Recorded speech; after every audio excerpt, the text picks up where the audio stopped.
Bueno, vamos a comenzar una nueva serie. Ya terminamos la anterior, la milagrosa existencia de Israel. Y esta se llama la profecía final de Israel. La profecía final de Israel. ¿Y a qué me refiero? A la profecía de las 70 semanas de Daniel. Abran sus Biblias, Daniel capítulo 9, 24 en adelante. Es muy importante, estando en Israel, que ustedes adquieran un mayor conocimiento, porque desde el Bereshit, apúntalo, Génesis es Bereshit, Bereshit con B grande en el hebreo, hasta el Apocalipsis. Ya el Apocalipsis pues ya está en griego, pero desde el Génesis hasta el Apocalipsis está Israel. Comienza Israel, ¿verdad?, cuando Dios llama a Abraham, y termina el Apocalipsis con 280 citas del Antiguo Testamento. Entonces es lógico que un cristiano que ha entrado a este libro maravilloso, porque Cristo fue judío, la primera iglesia fue judía, los apóstoles eran judíos, y nos han dejado un legado a nosotros, los gentiles, para que nosotros podamos aprender de ellos lo que nos dejaron escrito, y que podamos entender no solamente su cultura, sus costumbres. Ahora que están aquí, les aseguro, en Israel vas a comenzar a leer la Biblia de una forma diferente. Ya vas a ver Capernaum, pues a Capernaum, ¿verdad?, nos viene el Caná, y comenzamos ya a ubicarnos un poco más dentro de la estructura histórica y geográfica y arqueológica de las Sagradas Escrituras. Entonces es maravilloso. Estos viajes a Israel son tan importantes, y finalmente pues aquí vamos a vivir eternamente, ¿verdad? Claro que después bajará la Nueva Jerusalén, pero aquí estaremos en el milenio reinando con Jesucristo y el rey David como gobernante de Israel. Así que será maravilloso el futuro que nos espera a todos los que seguimos a Jesús. Vamos a dar lectura a este pasaje, pero quiero comenzar desde el versículo 20. Daniel 9, versículo 20 al 27, porque vamos a cubrir este pasaje en dos conferencias, la de hoy en la noche y la terminaremos en Jerusalén. Dice así: aún estaba hablando y orando y confesando mi pecado, está hablando Daniel, y el pecado de mi pueblo Israel, y derramaba mi ruego delante de Jehová mi Dios por el monte santo de mi Dios. Aún estaba hablando en oración cuando el varón Gabriel, a quien había visto en la visión al principio volando con presteza, vino a mí como a la hora del sacrificio de la tarde, y me hizo entender y habló conmigo diciendo: Daniel, ahora he salido, o sea, bajó desde el cielo Gabriel, he salido para darte sabiduría y entendimiento. Al principio de tus ruegos fue dada la orden, y yo he venido para enseñártela, porque tú eres muy amado. Entiende pues la orden y entiende la visión. Me detengo aquí rápidamente. Daniel se encontraba en este tiempo en Babilonia, y Daniel fue movido después a Medo-Persia, estuvo casi 70 años, 67, 70 años en el exilio. El rey Nabucodonosor rodeó, sitió Jerusalén y se llevó más de 50,000 judíos a Babilonia, lo que es actualmente Irak. Entonces, si ustedes ven Babilonia en la Biblia, es Irak. Pertenece a la zona geográfica entre Siria, Irak o la Mesopotamia. Entonces Daniel iba entre esos judíos que fueron llevados a Babilonia, él y 3 de sus amigos. Tendría como 16 o 17 años de edad. Y en el capítulo 1 de Daniel vemos que el rey Nabucodonosor se fija en ellos. Parece que eran muy bien parecidos estos muchachos, se distinguían de muchas personas, y los agarró el rey Nabucodonosor y los apartó y dio órdenes a su jefe y les dijo: a estos muchachos entrénenlos. Quiero que los entrenen en la lengua, en las costumbres y en la comida de los babilonios. Sin embargo, Daniel, a esa edad tan temprana, tenía convicciones profundísimas acerca de la santidad y del temor de Dios. Entonces ellos oraron y decidieron no participar de los alimentos, porque ya saben que los judíos comen kosher, y muchas cosas estaban contaminadas, como el puerco, etcétera, etcétera, y todavía estaban bajo la ley. Entonces se negaron a comer esas cosas y le pidieron al guardia de la capitán del rey Nabucodonosor que les perdonara, que les diera la oportunidad de comer puras verduras y puras ensaladas, y que los probara dentro de 2 o 3 meses para que demostraran que iban a tener más salud que todos los demás. Bueno, pues Dios les dio gracia y así fue, y Daniel y sus amigos comieron una comida vegana en aquel tiempo y fueron realmente con mucha más salud que todos los demás que les rodeaban. Y así Daniel creció bajo el rey Nabucodonosor, bajo el rey Darío de los medos persas, porque después de los babilonios vinieron los persas, los griegos y los romanos, históricamente hablando. Y Daniel, en el capítulo 9, tiene 90 años de edad. Abordamos ya el final de su vida y Daniel se da cuenta, vayamos rápidamente al libro de Jeremías, capítulo 25, comienza a estudiar Daniel Jeremías y descubre algo que comienza a conmover las más profundas fibras de su alma. Dice Jeremías 25, versículo 14: y toda esta tierra será puesta en ruinas y en espanto, y servirán estas naciones al rey de Babilonia 70 años. Y cuando sean cumplidos los 70 años, castigaré al rey de Babilonia y aquella nación por su maldad, ha dicho Jehová, y la tierra de los caldeos, y la convertiré en desierto para siempre. Daniel descubre que la cautividad babilónica está a punto ya de cumplirse. Y dice, bueno, 70 años ya, estamos casi en el año 69. Y entonces Daniel, conmovido, comienza a preguntarle a Dios en todo el capítulo 9 orando, que cuál sería el destino final entonces de Israel. Bueno, vamos, ya se cumplen los 70 años, ¿nos vas a regresar a nuestra tierra? ¿Nos has abandonado por completo? ¿Cuál es el futuro de la nación Santa Jerusalén y de tu pueblo judío? Y entonces Dios manda al ángel Gabriel. Y Gabriel trae la respuesta de Daniel, porque durante 3 semanas Daniel se la pasó ayunando, buscando a Dios en oración para poder obtener una respuesta satisfactoria de parte de Dios. Entonces el ángel Gabriel se le aparece a Daniel y le revela el ángel Gabriel toda la historia de Israel hasta la segunda venida de Jesucristo. Le dice todo lo que tiene que pasar Israel a través de la historia.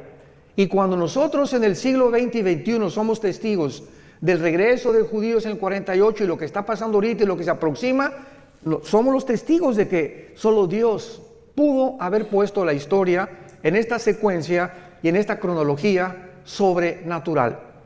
Entonces comienza lo que se llama la profecía 70 de Daniel, versículo 24. Regresamos a Daniel capítulo 9 y comienza la revelación del ángel y le dice lo siguiente: 70 semanas están determinadas sobre tu pueblo y sobre tu santa ciudad.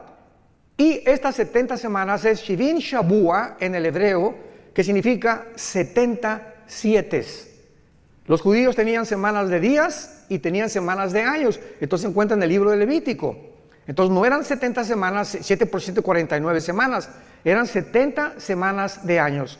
O sea, 7 por 7, 490 años. Esto es importantísimo que vayan tomando nota para que tengan un bosquejo clarísimo, que es la profecía más grande de toda la Biblia acerca del futuro de la nación de Israel y de la parte que nosotros vamos a formar como iglesia dentro de esta profecía, porque cuando esta profecía se cumpla, la iglesia desaparece del mundo. O antes de que se cumpla la profecía, perdón. Entonces, 490 años están determinadas, no sobre la iglesia, sobre tu pueblo y sobre Jerusalén. De aquí en adelante, Daniel, cuando oigas la orden, lo vamos a ver más adelante, de restaurar las murallas de Jerusalén hasta el Mesías, increíble que matemáticamente la Biblia haya profetizado el día exacto de la primera venida de Jesucristo. Desde que se ordene la restauración de las murallas de Jerusalén hasta el Mesías habrá 483 años. Entonces, ¿cuántos años faltan? 7 para los 490, que son los 7 años de la tribulación, como lo vamos a ver. Por eso cuando estudiamos la Biblia y ¿cuándo vendrá Cristo? Antes de la tribulación o pasará a la iglesia la tribulación, es ignorar la profecía 70 de Daniel. Entonces hay cantidad de gente que se atreve a predicar barbaridades sin tener las bases claras de las profecías bíblicas. 70 semanas están determinadas sobre los judíos y sobre Jerusalén. Número 1, veamos las 6 cosas que se tienen que cumplir. Número 1, para terminar la prevaricación. 2, poner fin al pecado. 3, expiar la iniquidad. 4, traer la justicia perdurable. 5, sellar la visión y la profecía. Y 6, y ungir al Santo de los Santos. Sabe pues, le dice el ángel, y entiende que desde la salida de la orden para restaurar y edificar Jerusalén hasta el Mesías habrá 7 semanas y 62 semanas, y se volverá a edificar la plaza y el muro en tiempos angustiosos, y después de las de 62 semanas se quitará la vida al Mashiach, a Mashiach, a Mashiach, como dicen en hebreo, mas no por sí, y el pueblo de un príncipe que ha de venir destruirá la ciudad y el santuario, y su fin será con inundación. Hasta el fin de la guerra durarán las devastaciones. Y por otra semana, o sea, por 7 años, que una semana tiene 7 años, confirmará el pacto con muchos. A la mitad de la semana hará cesar el sacrificio y la ofrenda. Después, con la muchedumbre de las abominaciones, vendrá el desolador, que es el anticristo. Lo vamos a ver todo esto, hasta que venga la consumación y lo que está determinado se derrame sobre el desolador. Así pues, esta profecía que se conoce como la profecía de las 70 semanas de Daniel es revelada al profeta Daniel para que él pueda conocer claramente qué es lo que Dios tiene destinado para esta nación de Israel. Y esta es la razón por la cual nosotros como cristianos sabemos que después de la guerra del 48 que regresaron ellos, para que esto se cumpliera, Israel tenía que regresar. Si no hubiera regresado Israel en el 48, ninguna profecía de los últimos tiempos, todas relacionadas con la nación de Israel, no se hubieran podido cumplir. Entonces, el hecho que hayan regresado el 14 de mayo del 48 y esta nación se haya convertido en un estado libre, independiente y soberano en un día, el fenómeno ya lo vimos, más grande de la historia, ninguna nación en un día se ha conformado, nos habla que comienza el reloj, la cuenta regresiva de Dios. Ya más adelante veamos que Cristo profetiza, ¿verdad?, la señal de la higuera, que cuando la higuera reverdezca, que es Israel, no pasará una generación sin que esto o estas profecías se cumplan. Muy bien, ahora veamos los detalles punto por punto de esta profecía. 6 cosas le menciona el ángel Gabriel para que se cumplan los 490 años. Número 1, terminar la transgresión. Hay un grupo, quiero explicar esto, hay un grupo de cristianos, hermanos nuestros, y pues hay algunas perspectivas diferentes en muchos pasajes de la Biblia, no esenciales ni relacionados con la salvación. Por ejemplo, dentro del cristianismo hay cristianos que creen que se pierde la salvación. Y si tú crees que se pierde la salvación y yo no creo que se pierda la salvación, es una doctrina no esencial, aunque va a detener el desarrollo de tu comprensión de muchas cosas, pero nos vamos a ver en el cielo. Finalmente, ¿no? Hay cristianos que creen que todos tienen que hablar en lenguas y otros que no, que el don de lenguas es para ciertas personas. Y si tú sigues creyendo eso, digo, vuelvo a repetirte, ¿no? Vas a tener que algún día recuperar la razón y entender que no es así, porque es clarísima 1 Corintios 12, que Dios reparte en particular como Él quiere, ¿no? Pero nos vamos a ver en el cielo también, de todas maneras. Entonces, hay cristianos que creen que esta profecía ya se cumplió y que dicen, bueno, pero ¿cómo es posible que cuando Cristo muere en la cruz no se haya cumplido la expiación de la iniquidad, la transgresión de Israel, poner fin al pecado, etcétera, etcétera? Porque esto tiene que haberse cumplido cuando Cristo se cumplió para gentiles y judíos. ¿Cuál es el problema o cuál es la razón por la cual hay una parte del cristianismo que interpreta de esta manera esta profecía? Es muy fácil la respuesta. Se llaman o cristianos reformados o dispensacionalistas. Entonces, el dispensacionalismo, la palabra dispensación significa administración o la economía de Dios para poder administrar las diferentes fases de las épocas de toda la Biblia, desde Adán hasta la segunda venida de Cristo. Entonces, estos hermanos enseñan claramente de que Israel ya pasó, que ya Dios no tiene nada que ver con Israel, que llegó a la iglesia y la iglesia tomó el lugar de Israel, y que la iglesia va a reinar y va a vencer el mal antes de que Cristo venga, y que va a haber una gran Argentina para Cristo, no sé cuándo han oído eso, México para Cristo, España para Cristo. La Biblia no habla de ningún avivamiento mundial antes que venga Cristo. Los avivamientos que va a haber antes que venga Cristo, el arrebatamiento, van a ser como el de Asbury. Hace poco vieron ustedes en Kentucky, ¿no? Que una iglesia comenzaron los muchachos sin ninguna expectativa de nada, comenzaron a cantar la guitarra y comenzó un espíritu, cayeron al suelo los muchachos, llore y llore, no hubo manifestaciones de nada, ni locuras de nada, y las muchachas, y comenzaron a arrepentirse y a pedirle perdón a Dios por los pecados, y duró como casi un mes, y la gente del mundo estaba absorta, asombrada, de que miles de muchachos estaban pidiéndole a Dios y consagrándose a Cristo sin ningún mensaje de exhortación de ningún pastor. Fue una obra completamente del Espíritu Santo. Ese es un avivamiento. Entonces, así como sucedió ahí, va a suceder en pequeñas iglesias en el mundo. Hay un remanente en todas las iglesias, hay un remanente de verdaderos cristianos santos y que siguen a Jesucristo. Así como en todas las iglesias del mundo entero, casi la mayoría de los que asisten no son cristianos, personas que nunca se han arrepentido de sus pecados, pero van a la iglesia y diezman y hacen esto y el otro, y vuelvo a repetir, de lunes a viernes viven como el anticristo. Jamás sin tener fruto, siguen con su amante, siguen con la fornicación, siguen con esto, siguen con por aquí, por allá, y se dicen cristianos. Pero esto está escrito, que la maldad tenía que crecer dentro de la iglesia, iba a leudar la vida de muchos cristianos, que iban a ser arrastrados por el mundo, y cuando venga Cristo se quedarán en el arrebatamiento. Y ahí descubrirán que nunca realmente siguieron a Jesús. Muy bien. Entonces, cuando la Biblia dice que se va a terminar la transgresión, Dios no ha terminado con Israel. Siempre que he tenido discusiones en programas de televisión o en entrevistas, le digo a mis hermanos pastores que discuten o que alegan o que tenemos debates, Romanos 9, Romanos 10 y Romanos 11 son 3 capítulos suficientes en el Nuevo Testamento para testificar que Dios no ha acabado con Israel. Cristo rechazó a Israel y están en la banca. Y estamos en el partido de la iglesia, ahorita estamos ahí en el Estadio Azteca jugando, pero va a tocar el silbatazo el árbitro y vamos a salir todos los que participamos en el juego, y la banca va a entrar al partido final, que es Israel en la tribulación.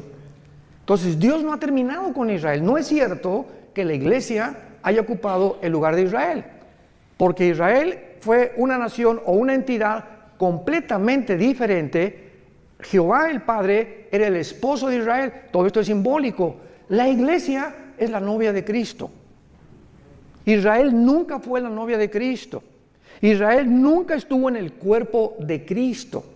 Israel nunca fue enterrada y resucitada y sepultada porque el Mesías no había venido. Entonces nosotros somos completamente diferentes. Y esto lo explica claramente el capítulo 2 y 3 del libro de los Efesios. Que ahora la iglesia, ¿verdad? Que un misterio en el Antiguo Testamento de la iglesia no existía en el Antiguo Testamento de la iglesia. Ignorar estas verdades y estas doctrinas lleva a muchísimos hermanos a trazar la palabra de verdad chueca. Y con el tiempo, ¿verdad? Pues ya estudiamos un poco más y vamos comprendiendo la palabra de Dios. Entonces, por ejemplo, dice en Zacarías, veamos estas verdades acerca de la conversión final de Israel. Entonces, la muerte de Cristo quita las transgresiones de nosotros, pero Israel le rechazó como Mesías. Y de Cristo en nuestros días, todos los judíos que aceptan al Mesías forman parte de nosotros. Forman parte de la iglesia. Se les llama judíos mesiánicos. ¿Se acuerdan de la barca, el que comenzó a cantar? Era judío y no le dio vergüenza, gloria a Dios. Y enfrente de todos, yo soy judío mesiánico. Creo que Jesús es el Mesías. Y como él se calcula que hay actualmente 185,000 judíos de papá y de mamá, que creen que Jesucristo es el Mesías. Pero finalmente, o sea, es un remanente. Pero esos judíos que se llaman mesiánicos forman parte de la iglesia. Porque ahora en la iglesia no hay judío, ni griego, ni gentil, ni español. Ahora somos todos el mismo cuerpo de Cristo. Ya no hay acepción de personas. En el Antiguo Testamento, solamente los judíos. En el Nuevo Testamento, de todas las nacionalidades del mundo. Pero Dios no ha terminado con Israel. Y vemos en Zacarías 12, de qué forma la Biblia nos muestra claramente que en la segunda venida de Cristo se van a arrepentir. Dice así, Zacarías 12, 10 y 11. Y derramaré, está hablando de todo este pasaje, Zacarías 12, 13 y 14, habla de la segunda venida y del Armagedón y del tiempo del milenio. Derramaré sobre la casa de Israel, dice la Biblia, espíritu de gracia y de oración sobre la casa de David, sobre la casa de David y sobre los moradores de Catepec, dice. No, ¿verdad? Ni de Toluca. Sobre los moradores de Jerusalén, espíritu de gracia y oración, y mirarán a mí, a quien traspasaron, y librarán y llorarán como llora por hijo unigénito, afligiéndose por él como quien se aflige por el primogénito. Esto no ha sucedido por el amor de Dios. Y luego si lees Apocalipsis 1, 7 y 8, y mirarán al que traspasaron y llorarán, según le repetir el apóstol Juan, lo que dice 600 años el profeta Daniel, que cuando Cristo venga, ¿con qué él era el Mesías?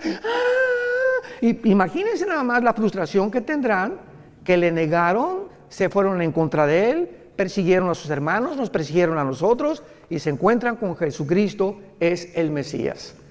Porque ahorita los judíos ortodoxos que ustedes ven, los de negro, que traen como caireles así, con sombrero, todos de negro vestidos, ¿verdad? Caminan así. No pelan a nadie, no se voltean a nadie, son los fariseos, los shavarín del siglo XXI. Así eran los fariseos en el siglo de Cristo, orgullosos, y esto y el otro, y por aquí y por allá, y no tenían empatía por nadie. Una mujer ahí llorando, no le hacían caso, te acercabas a ellos y te miraban así. No han cambiado absolutamente nada. Y ahora que vamos a Jerusalén, cuando vamos al ir al muro de los lamentos, van a verlos a todos ellos, ¿no? Una religiosidad, pero tremenda. Dicen los jóvenes, cañón. Entonces, ahorita Israel tiene dos espíritus. El espíritu de una religiosidad asfixiante y un libertinaje sexual como jamás había existido. Tel Aviv, capital de los gays del mundo entero. Estaba en Madrid el año pasado, ya se cambió a Tel Aviv. Y bíblicamente va a ser la última capital de ellos, porque Apocalipsis 11 habla y dice, Jerusalén será como Sodoma y Gomorra. Fíjense, nada más hace 2000 años se profetizó en Apocalipsis que llegaría el tiempo en que se convertiría como Sodoma y como Egipto. Y ya lo estamos viendo con nuestros propios ojos. Muy bien. Y dice en el capítulo 13 de también Zacarías, versículo 1, y en aquel tiempo, está hablando el mismo tiempo cuando venga el Mesías, habrá un manantial abierto para la casa de David y para los habitantes de Jerusalén, para la purificación del pecado y de la inmundicia. Hasta que venga Jesucristo en la tribulación, van a ser purificados, van a enfrentarse con la limpieza de sus pecados. Es la primera condición de la profecía de Daniel, terminar la prevaricación. Y en el capítulo 14 de Zacarías, esto es precioso porque habla de la segunda venida de Cristo, Zacarías 14, versículo 4, y se afirmarán los pies, está hablando cuando venga Cristo, en aquel día, sobre el monte de los olivos, cuando venga Cristo, ¿dónde va a poner sus pies? Donde fue crucificado. Ahí se va a volver a parar Jesús, que está enfrente de Jerusalén al oriente, y el monte de los olivos se partirá, escuchen esto, Cuando venga Jesús y se pare ahí, se va a partir por el medio, hacia el oriente y hacia el occidente, haciendo un valle muy grande. Y la mitad del monte se apartará al norte y la otra mitad hacia el sur. Cuando venga Cristo, vean esto, se hace una rajada en la tierra en forma de cruz. Se vuelve a hacer la cruz, pero ahora no entre el cielo y la tierra, ahora en la tierra, así, del norte a sur, de oriente a occidente. Y dice el versículo 9, y Jehová será rey sobre toda la tierra en aquel día, Jehová será uno y uno su nombre. ¿Cómo se puede entonces entender de que esto ya pasó? O de que esta profecía se va a cumplir ya cuando Jesús vino, por no entender la diferencia entre Israel y la iglesia. Nos remontamos al mismo como un factor denominador. Vayamos al segundo punto, Daniel 9, segunda condición. En segundo lugar, poner fin al pecado. Poner fin al pecado. Vayamos a Jeremías 31, otra profecía para el futuro, para Israel, cuando se les impartirá vida espiritual nueva a los judíos. En el 48, santos de Dios, en el 48, 1948, del siglo pasado, Israel resucitó nacionalmente. No han resucitado espiritualmente. Entonces regresaron a su tierra en incredulidad y siguen en incredulidad. ¿Cuándo todo Israel se convertirá al Mesías? Cuando Jesucristo regrese por segunda vez. Entonces por eso dice la Biblia, pondrán fin al pecado. Jeremías 31, versículo 31 al 33. Vean qué belleza de profecía encontramos aquí. He aquí que vienen días, dice Jehová, en los cuales haré nuevo pacto con la casa de Israel y con la casa de Judá. No como el pacto que hice con sus padres el día que tomé su mano para sacarlos de la tierra de Egipto, porque ellos invalidaron mi pacto, aunque fui yo un marido, ahí está, fui un marido para ellos, dice Jehová. Pero este es el pacto que haré con la casa de Israel. Después de aquellos días daré mi ley en su mente, la escribiré en su corazón, yo seré para ellos Dios, y ellos me serán a mí por pueblo. Este pacto, que es el pacto de sangre, Hebreos capítulo 8, nosotros somos los beneficiarios. Porque nosotros que somos la iglesia, en el momento que recibimos al Espíritu Santo, comenzamos en nuestra mente a conocer las leyes de Dios, y dichosos los que las guardan en su corazón. Bendito sea el varón que día y noche medita en este libro de la ley, que guarda en su corazón las palabras de Dios y las enseña a su esposa, las enseña a sus hijos, porque esa será la casa que yo bendeciré, dice Jehová de los ejércitos. Entonces, esto es para el futuro. Y dice aquí claramente, ¿verdad? El versículo 38 de Jeremías 31. Vienen días, dice Jehová, en que la ciudad será edificada a Jehová desde la tierra de Janael hasta la puerta del ángulo. Y saldrá más allá del cordel a medida, el collado de Gareb, y rodeará todo lo que es Goa. Y todas estas regiones actualmente no han sido ni restauradas ni reedificadas, como lo será en la segunda venida de Jesucristo. Número 3, Daniel 9, 24 al 27, para expiar la iniquidad, apuntando hacia la muerte de Cristo, que Él hizo en la cruz. ¿Qué cosa? ¿Qué fue la muerte de Cristo? Expiatoria. ¿Qué significa expiatoria? Sacrificial. Cristo muere en la cruz y Él se sacrifica. Tú y yo teníamos que morir. Tú y yo hemos pecado. ¿Qué vas a hacer con tus pecados? Bueno, hermano, pues soy religioso y bueno, entonces Dios hubiera dicho, miren mis chamaquitos, todas las iglesias y todas las religiones van a llevar a Dios. Y cada quien con su religión y no hay ningún problema, nos vemos en el cielo. ¿Por qué no hizo Dios eso? ¿Por qué tenía su unigénito hijo que morir en una cruz? Si todas las religiones salvan y hay otro camino fuera de Cristo al cielo, la muerte de Cristo fue un desperdicio. ¿Para qué Cristo tuvo que morir? Hubiera dicho, Señor, pues hagan todos mejor, hagan buenas obras, pórtense bien, y den sus diezmos, sus ofrendas, y respeta a tu esposo, y nos vemos en el cielo. Y cuando estaba en Getsemaní, Jesucristo comenzó la pasión, cayó de rodillas, y comenzó lo que se llama la hematodrosis, científicamente, que es cuando las capilaridades de la sangre se rompen por una presión externa que experimentó Cristo. Ahora vamos a ir a Getsemaní, y es curioso que la palabra Getsemaní significa el aceite prensado. ¿Qué es lo que significa Getsemaní en el hebreo? Aceite prensado. Y ahí comienza Cristo a ser prensado, apretado, y sale la sangre. Y Jesús grita: Padre, si es posible, ¿habrá otra forma en la que puedas perdonar a la raza humana? ¿Por qué no les dice nada más que se portan bien, Señor? Que cada quien tenga su religión y todo. 3 veces Cristo dijo: Señor, si es posible, pasa de mí esta copa. ¿Cuál era el temor de Jesús? ¿Los clavos? ¿El látigo de 7 colas de los romanos que se enrollaba en el cuerpo de la víctima? Le daba como 4 o 5 vueltas y tenían puntas de hueso y de hierro, las puntas de los látigos romanos, y cuando el soldado jalaba el látigo, desgajaba todos los tejidos subcutáneos de la espalda y del pecho. Entonces, después de los 39, porque la ley judía decía que no podían ser más de 40 latigazos, entonces le dieron 39. Cuando Cristo termina de flagelarlo, Cristo no tenía piel ni aquí, no tenía piel en la espalda. Y sobre eso le ponen un manto que se le pega como una hora de aquí a la cruz, y cuando llega a la cruz le arrancan el manto para toda la piel que le quedaba, y así con esa espalda despellejada y sin ninguna protección, lo acuestan en un madero.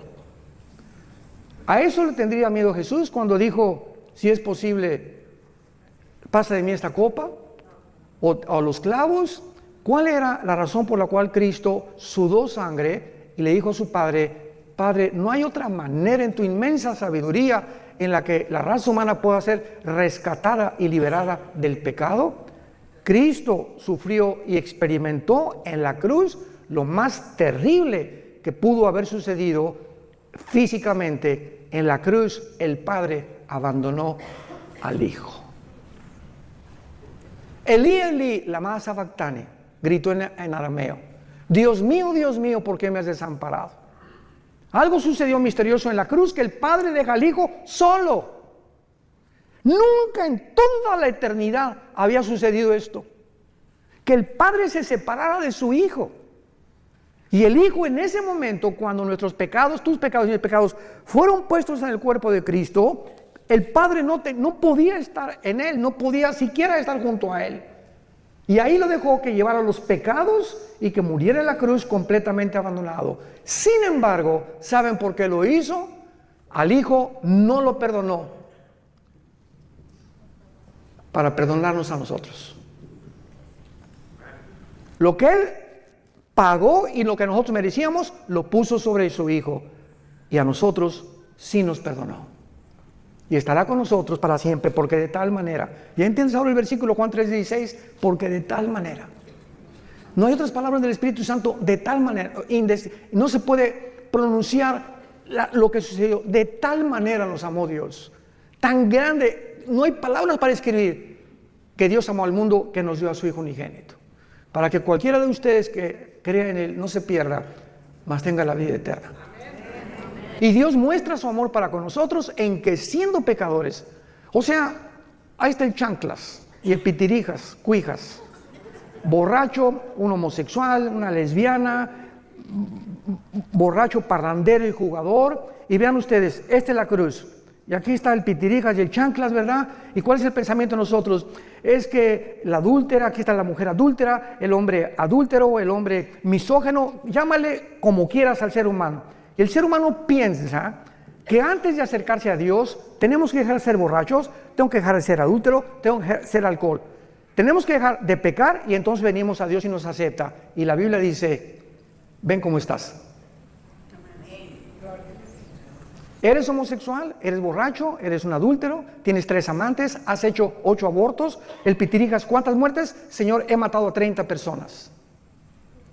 Así como estás, con toda la mugre y los pecados que tengas, ven a la cruz y cree lo que hice yo por ti. Y cuando yo entre a tu vida, te limpio de todo y todo tu pasado es borrado completamente. Y te daré el poder ahí mismo en la cruz para que comiences una vida nueva.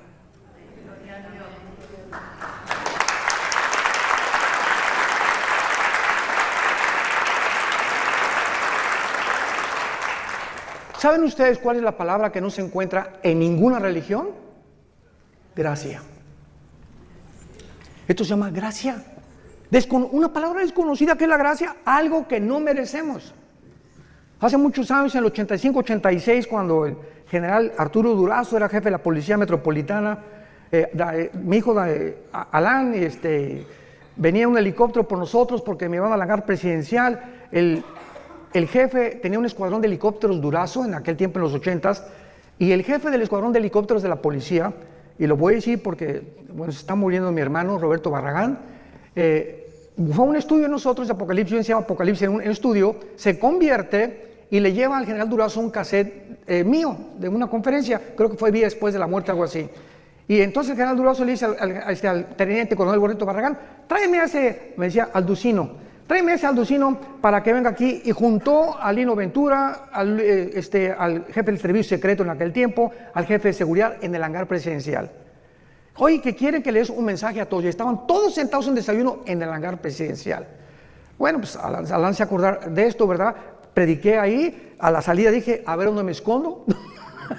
Prediqué de qué le sirve al hombre ganar el mundo si pierde su alma. Total que fue impactado el general Durazo, y de ahí, ¿te acuerdas? Nos llevó al colegio de la policía, al desierto de los leones, y a todos los meros de rango más alto de la policía les predicamos también. Bueno, para no ser tan largo el cuento, yo le dije, general, a mí me interesa predicarle a los presos, porque teníamos un ministerio en Santa Marta, Catitla, en la penitenciaría federal y en la cárcel de mujeres, en la carretera que lleva hasta Puebla, Calzada Zaragoza.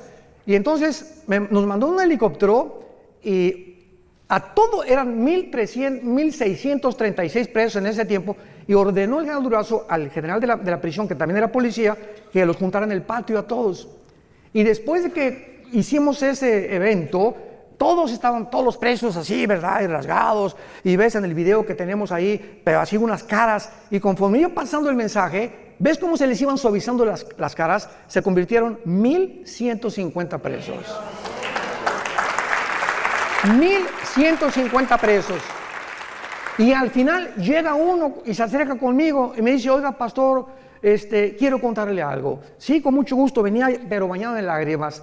Y me dice, fíjese que yo estoy aquí en la prisión por un asesinato. Yo soy gatillero a sueldo de Veracruz, donde dicen que la vida no vale nada. Y me mandaron, desde los 12 años me contrataron para matar personas. Desde los 12 años. Y yo llevo hasta ahorita 27 asesinatos. Vine hace algunos meses a México, comisionado para matar a un político, y en el periférico se me atravesó alguien, saqué la 38 y lo maté. Por ese asesinato me agarraron y estoy aquí en la cárcel, no por los otros 27 que yo debo. ¿Usted cree que Dios me puede perdonar? Y le dije, si tus pecados fueren como el carbón, como la blanca lana, vendrán a ser. Eres hijo de Dios y todo tu pasado está borrado. ¿Y saben qué es lo que pasa? Que los fariseos dicen, ay sí, qué fácil. No, pues ¿sabes una cosa? Contéstale, no fue así de fácil. Al Hijo de Dios le costó su vida en una cruz.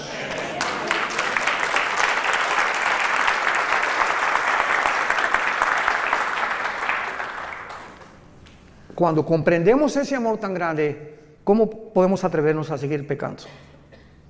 ¿Cómo podemos atrevernos a creer que nos puede ir bien cuando nos ha sacado Dios de la mugre del basurero donde estábamos todos, y creer que todavía el mundo nos tiene algo que ofrecer y no seguir las pisadas de Jesucristo? ¿Cómo podemos ser tan locos dentro del cristianismo de creer que el mundo tiene algo todavía mejor que Jesús? En tercer lugar, dice la Biblia, para expiar la iniquidad. En cuarto lugar, traer la justicia perdurable. Esto se refiere al reinado milenial cuando venga Jesucristo. Veamos qué hermoso pasaje en Isaías capítulo 11, cómo se describe la vida del milenio profetizada 700 años antes que el Mesías viniera a la cruz. Isaías 11, saldrá una vara del tronco de Isaí. ¿Quién era Isaí? El papá de Jesse, el papá de David. Saldrá, y siempre la Biblia habla como una rama, o como vástago nos habla, que crecemos como un árbol y damos fruto. Y un vástago retoñará de sus raíces y reposará sobre él. Está hablando de Jesús, el Espíritu de Jehová. 1, 2, Espíritu de sabiduría, inteligencia, consejo, poder, conocimiento y temor de Jehová. Son las 7 manifestaciones del Espíritu Santo. Y la única persona que ha tenido estas 7 manifestaciones ha sido Jesucristo. Por allá tú tienes una, el otro tiene 2, el otro tiene 3, etcétera, etcétera. Pero sobre él estaba toda la deidad de Dios. Jesucristo era 100% hombre y 100% divino. Así que en él reposaba todo completamente, no le hacía falta nada. ¿Cómo le iba a hacer falta algo si él mismo era Dios? Y luego dice en el versículo 6, morará el lobo con el cordero, el leopardo con el cabrito se acostará, el becerro y el león y la bestia doméstica andarán juntos, y un niño los pastoreará. La vaca y la osa pasarán, sus crías se echarán juntas, y el león, como el buey, comerá paja, y el niño de pecho jugará sobre la cueva del áspid, y el recién destetado extenderá su mano sobre la caverna de la víbora. No harán mal ni dañarán en todo mi santo monte, porque la tierra será llena del conocimiento de Jehová, como las aguas cubren el mar. ¿Cuándo será esto? Cuando regrese Jesucristo y reinemos con él 1000 años en este mundo. Verán las serpientes jugando con los niños recién nacidos, el león jugando con un corderito, una osa con una vaca no se la va a comer porque se perderá la ferocidad. Las espinas no tendrán, las rosas no tendrán espinas, los alimentos, los reptiles y las arañas no tendrán veneno. ¿Cuándo fue esta infección de la creación? Pongan atención. Aquí están Adán y Eva, rodeados de rosas sin espinas, leones que no muerden, tigres que no muerden, osas que no muerden, rodeados de una creación perfecta. El momento en que esta pareja o la primer representante de nosotros desobedecen a Dios, cuando fueron creados Adán y Eva, tenían un ADN, el ácido desoxirribonucleico, que está en cada una de las células al 100%. Tenían un conocimiento impresionante de Dios. Eran perfectos. Y en el momento que pecan ellos, se reduce nuestra ADN casi un 90%. Decía Alberto Einstein que él creía que aproximadamente el ser humano tiene una capacidad intelectual, o el IQ, como le llaman, el coeficiente intelectual, desarrollado hasta un 8 y muy difícil un 10%. Imagínense la cantidad de información que perdimos por el pecado. Pero lo interesante es lo siguiente: el momento que pecan, en ese momento la genética y la ecología de lo que los rodeaba, de la creación, se infecta también. El hombre tiene la capacidad con su maldad de infectar su medio ambiente. Y en ese momento la genética de las plantas cambian, la genética de los animales cambian, pues se vuelven feroces, comienzan veneno, etcétera, etcétera. Todo a nuestro alrededor comienza a echarse a perder por causa del pecado humano. Y esta es la razón por la que nos encontramos en el siglo XXI en un mundo que el planeta Tierra, COVID, ya tiene COVID, pero 5 veces le ha dado COVID al planeta Tierra. El planeta Tierra es así, no hay aire, no hay alimentos, los mares contaminados, los ríos contaminados, la comida contaminada, ahora comida transgénica, inventando Red Bull, Coca-Cola, Monster, etcétera, etcétera. Cochinada y media hemos acabado con toda la creación. Y los gobiernos, el clima, le están dando más importancia al clima sin darse cuenta que es la maldad de nosotros. La maldad del ser humano, que ha llegado a un extremo donde se autoriza la pedofilia, donde la naturaleza se vuelve en contra de nosotros. Más terremotos, huracanes más violentos, más sacudidas, más tsunamis, porque, ay, que Dios, qué tan malo, sin darnos cuenta que somos nosotros los causantes de todos estos desastres naturales que Dios permite que vengan, para que podamos arrepentirnos de nuestros pecados y darnos cuenta que mientras el mundo se pudre más y más, el mundo va a la par con el ser humano. Vean Isaías capítulo 24. Esto fue profetizado tal como lo estoy narrando en el capítulo 24 de Isaías hace 2000, señoras y señores, hace 2700 años. El profeta Isaías vislumbra, ve, tiene una visión del mundo del siglo XXI. Escuchen, Isaías 24, del 3 al 6. La tierra, ¿hace cuánto fue escrito esto? 2700 años. La tierra será enteramente vaciada, completamente saqueada, porque Jehová ha pronunciado esta palabra. Se destruyó, cayó la tierra, enfermó, cayó el mundo, enfermaron los altos pueblos de la tierra, y la tierra se contaminó bajo sus moradores. ¿Por qué? Porque traspasaron las leyes, falsearon el derecho y quebrantaron el pacto sempiterno. Por esta causa, la maldición consumió la tierra. Sus moradores fueron asolados, por esta causa fueron consumidos los habitantes de la tierra y disminuyeron los hombres. Versículo 19, será quebrantado la tierra, desmenuzada enteramente. De gran manera la tierra será conmovida. Temblará la tierra como un ebrio, será removida como una choza y se agravará sobre ella su pecado y caerá, y nunca más se levantará. Acontecerá en aquel día que Jehová castigará al ejército de los cielos en lo alto y a los reyes de la tierra sobre la tierra. Y serán amontonados como se amontonan los encarcelados en mazmorra, y en prisión quedarán encerrados y serán castigados después de muchos días. La luna se avergonzará, el sol se confundirá cuando Jehová de los ejércitos reine en el monte de Sión y de Jerusalén, y delante de sus ancianos sea glorioso. 3 razones se mencionan por los cuales el mundo caería. Número 1, hemos falseado el derecho. Cuando Dios nos creó, marcó una línea y dice el Señor, no cruces esa línea, no cruces el alto. Cuando se prenda la luz amarilla, detente, porque si te pasa la luz amarilla, tienes probabilidades de causar un accidente, lastimarte tú y tu familia. De la misma forma, hay leyes espirituales. Nunca tengas sexo fuera del matrimonio. No cometerás inmoralidad. No desearás la mujer de tu prójimo. No fornicarás. No cometerás adulterio. El sexo fue diseñado dentro de la dimensión del matrimonio, nada más. Nunca fuera del matrimonio.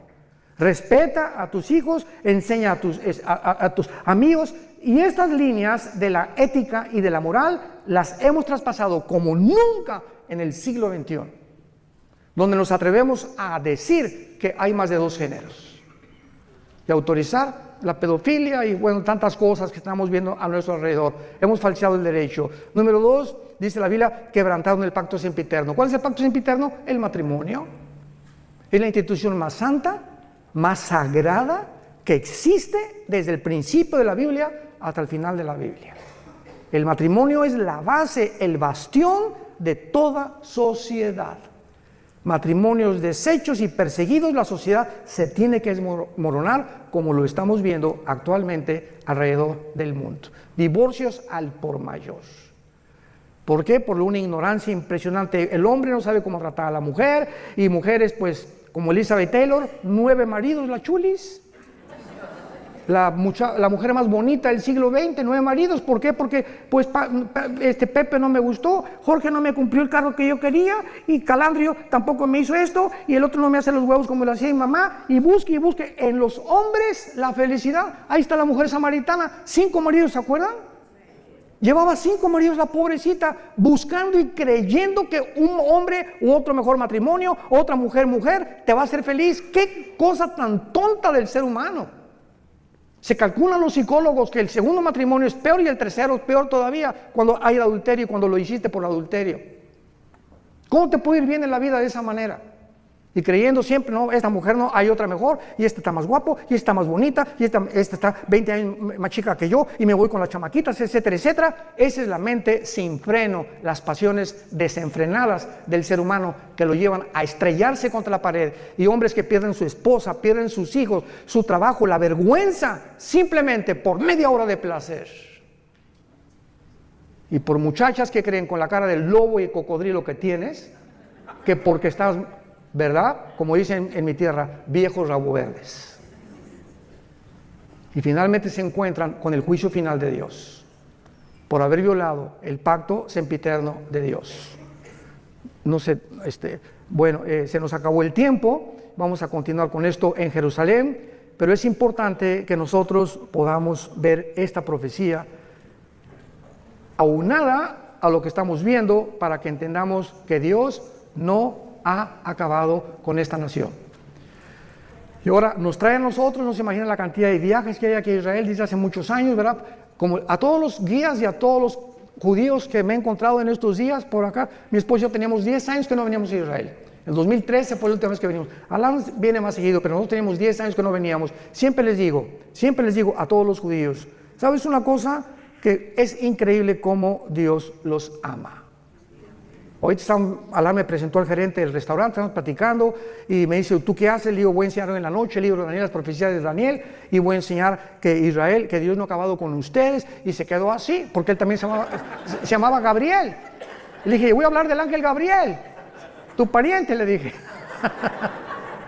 Pero es maravilloso, ¿verdad? Porque ellos se sorprenden que nosotros tengamos un poco más de profundidad en la Torá o en la ley para ellos, que son los 5 libros de la Biblia, que ellos mismos y que los mismos rabinos. Porque dice 2 Corintios 3 que cuando se les caiga el velo van a convertirse. Y ahorita los judíos tienen un velo que les impide ver y entender la realidad de quién es Jesucristo. Padre, te damos gracias en esta noche preciosa, donde nuestros cuerpos, que son el templo del Espíritu Santo, ya no nos pertenecemos a nosotros, ya no podemos hacer lo que querramos con nuestro cuerpo, porque nos has comprado con precio, con tu sangre preciosa, no con oro y plata, sino con tu sangre preciosa que derramaste en esa cruz. Abre nuestro entendimiento, Espíritu Santo, para que podamos comprender la anchura, la altura y la profundidad del amor de Jesús, que sobrepasa todo entendimiento.